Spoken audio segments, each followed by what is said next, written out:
kembali ke Pak Dr. Ismail Haji Ali. Pak Ismail, ini informasi hoax memang di luar sana sangat kencang sekali ya. Ini informasinya terkait vaksinasi juga, yang bahkan ini membuat masyarakat takut karena disuntik vaksin, wah loh kok bisa meninggal gitu. Padahal nanti kita ini secara bertahap akan dihadapkan dengan vaksinasi secara massal. Nah, belum lagi edukasi untuk protokol kesehatan, belum lagi edukasi untuk vaksinasi.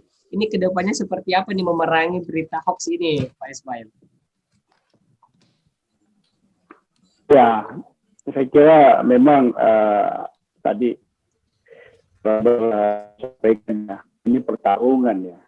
Ada pertarungan global, ada bisnisnya, ada kepentingan yang memang. Tapi yang mengimbau bahwa untuk mendapatkan informasi yang berjanji, lihat sumber berita dan yakinkan bahwa ini sumber beritanya yang benar. Karena memang ada saja ya, saya ini mungkin perilaku ya, orang yang memang suka memutarbalikkan fakta. Untuk Indonesia kan baru nanti Desember, dan betul.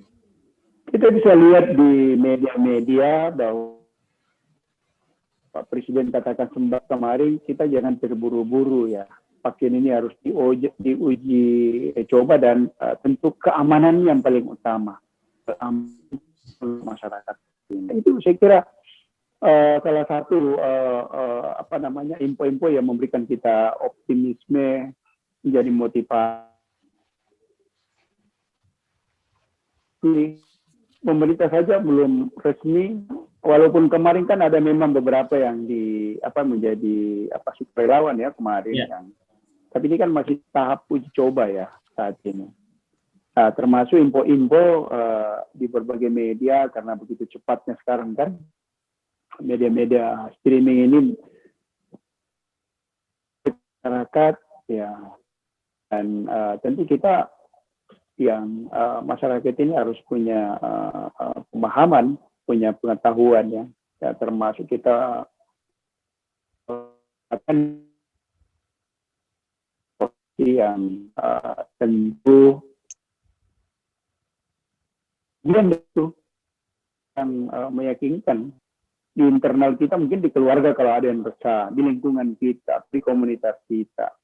Ya, kita harus yakinkan bahwa kita menunggu, dan memang saat ini ya vaksin yang paling ampuh itu yang saya ulangi lagi, vaksin sosial, vaksin perilaku ya, yang 3M ini.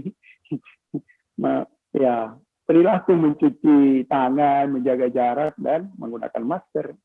Dan inilah katanya yang paling ampuh untuk sementara sebelum vaksin ini diresmikan nanti atau digunakan oleh tentu melalui persetujuan pemerintah ya, untuk melindungi masyarakatnya nanti.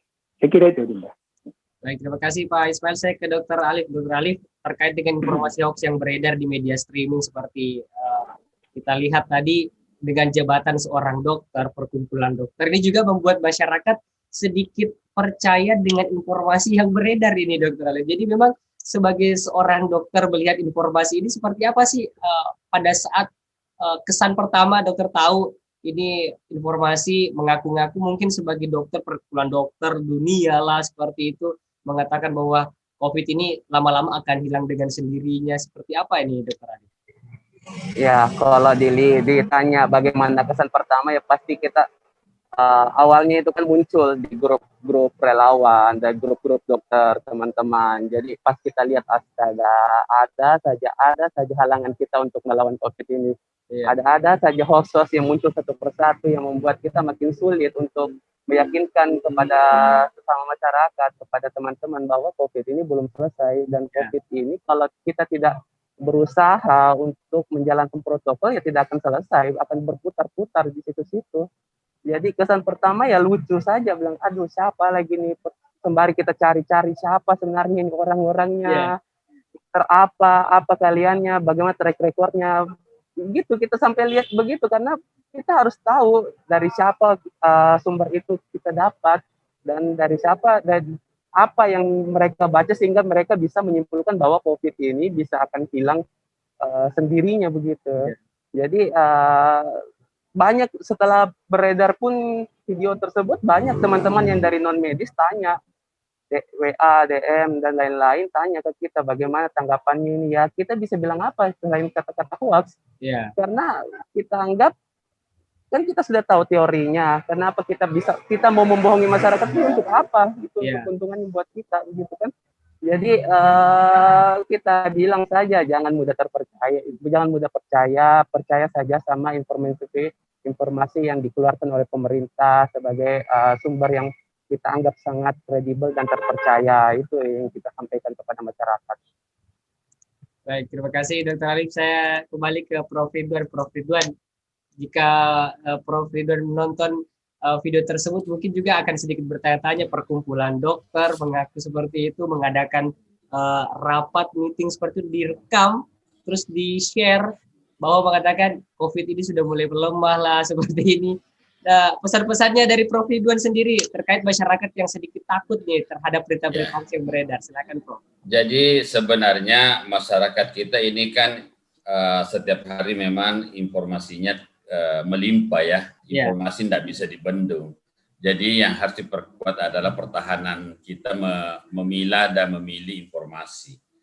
Informasi itu sudah semakin sumir, yang mana benar, yang mana tidak benar.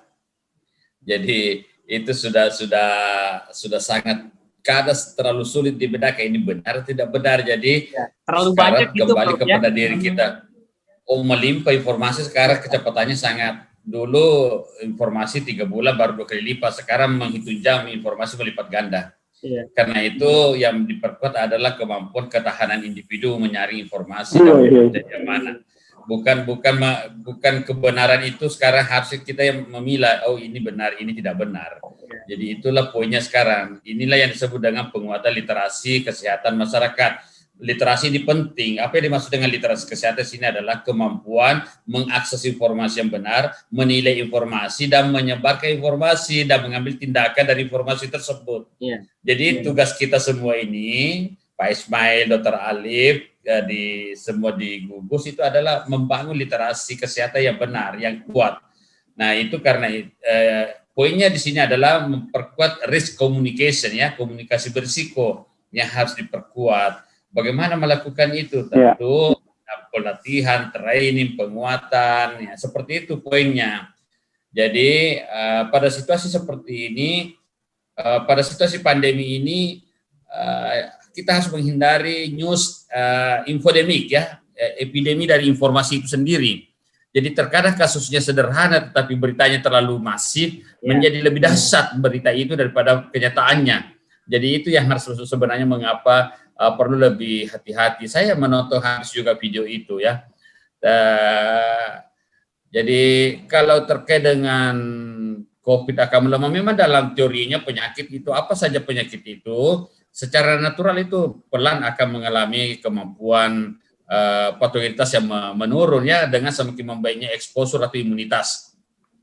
Seseorang yang terpapar terus-menerus itu imunitasnya akan membaik. Dengan semakin membaiknya imun itu otomatis penyakitnya akan semakin tidak mampu menyebabkan serangan kepada manusia begitu ya. Jadi terbentuk imun baik secara natural maupun secara artifisial atau buatan. Begitu Ade. Baik, terima kasih Prof. Ridwan. Terakhir Pak Dr. Ismail, ada sedikit tambahan terkait peredaran informasi hoax yang begitu kencang sehingga masyarakat juga ini sedikit takut karena informasinya ini perkumpulan dokter lah, profesor lah, seperti itu. Gimana nih Pak Dr. Ismail? Saya ingatkan lagi masyarakat ya, ayo kita betul-betul selektif. Memang kembangan dunia informasi dan teknologi ini ya tentu, tapi info-info yang pernah dan bagaimana pandemi COVID ini penyebarannya ini, itu ada saja yang hati-hati kalau dia di dalam negeri atau masyarakat kita, orang-orang kita yang ada di Indonesia harus berhati-hati. Tapi itu dari luar baru kita yang sebar ya bisa. Jadi ayo mari kita sama-sama, dan saya kira kuncinya di tentu saya lihat di update hoax Kementerian itu ada di share itu, kadang saya muncul dan betul, termasuk itu dilakukan lagi di dalam perjalanan, saya bilang tergantung maskapai.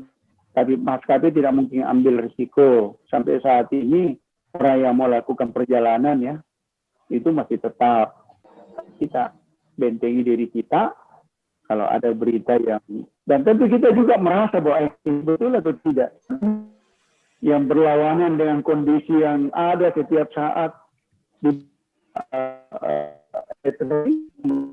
mungkin seluruh media itu ada iklan-iklan mana kita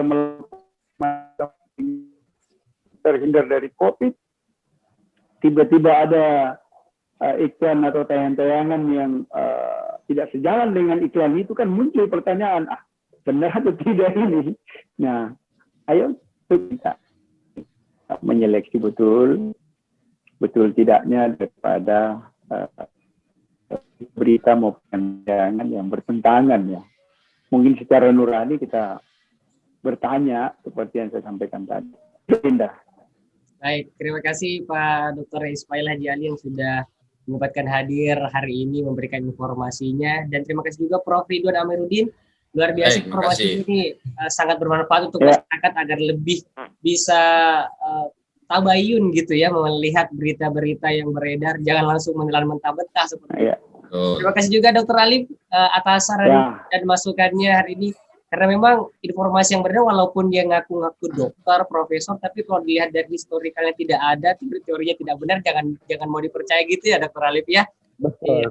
Baik, terima kasih Dr. Alif atas waktunya. Prof. Ridwan Amiruddin, Ismail Haji Ali, terima kasih. Semoga masyarakat bisa lebih waspada terhadap penyebaran informasi yang memang saat ini sangat luar biasa banyak dan melimpah seperti kata Prof. Ridwan, tapi tergantung dari kita bagaimana memilah dan memilih informasi benar atau tidak. Baik, terima kasih. Saya Adrian pamit undur diri. Assalamualaikum warahmatullahi wabarakatuh. Satu pesan saya.